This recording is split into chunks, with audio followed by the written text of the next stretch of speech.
سلام، ان شاء الله كامل تكونوا بخير. اليوم جيتكم بوصفة اللي هي خبيزات الهمبرجر. يعني هذوما الخبيزات بزاف ساهلين وراحين يجوكم بزاف خفاف. ما نطولش عليكم، روحوا قبالة لكيفية التحضير. اول حاجة هنا في البول عندي كاس تاع الحليب. هذا الكاس يرفد 220 مليلتر. نضيف مغرفة كبيرة خميرة الخبز، مغرفة صغيرة سكر. نخلطهم مليح ونخليهم يتفاعلوا حوالي 5 دقائق. بعد ما تفعلت الخميرة الآن نجيب بول فيه 450 غرام فارينة، حوالي 3 كيسان معمرين نفس العبار تاع الحليب. نضيف 2 مغارف كبار تاع السكر عادي، وغرفة صغيرة ملح، حبة بيض، ومغرفة كبيرة زبدة كنت ذوبتها. في الآخر نجمعها بالحليب اللي كان تفاعل مع الخميرة، نجمعها كامل. راح تجيكم شوية متلصقة. نخدمها مليح هنا فوق سطح العامل.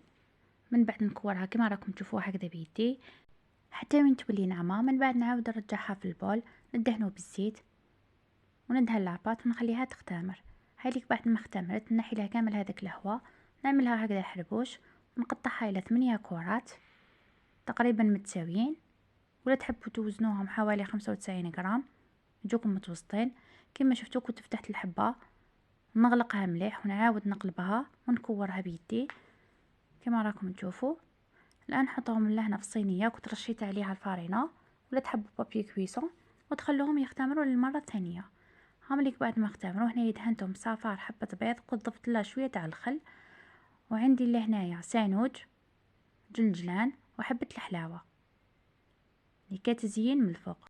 بعد ما كملت دهنتهم لانني حنبسطهم غير بالاصابع غير بالعقل برك، يعني نبسطهم غير شويه ماشي بزاف، وندخلهم للفرن على درجه 180.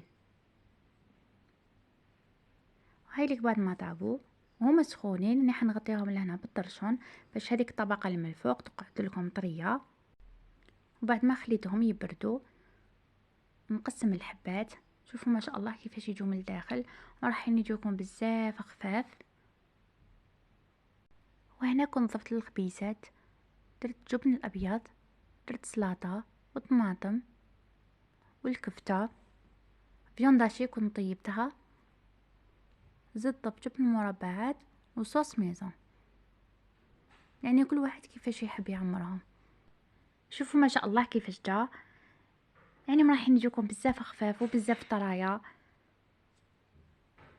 وهنا تحبوا توزنوهم 95 غرام، يعني هذو ما درتهم متوسطين، وهذيك صغيره 29 غرام حتى 30 غرام خصوصا للمناسبات. لحقنا لاخر الفيديو، ان شاء الله تكون عجبتكم طريقتي في التحضير ونتمنى تجربوهم، راح يعجبوكم بزاف. نقول لكم سلام وتهلاو في رواحكم.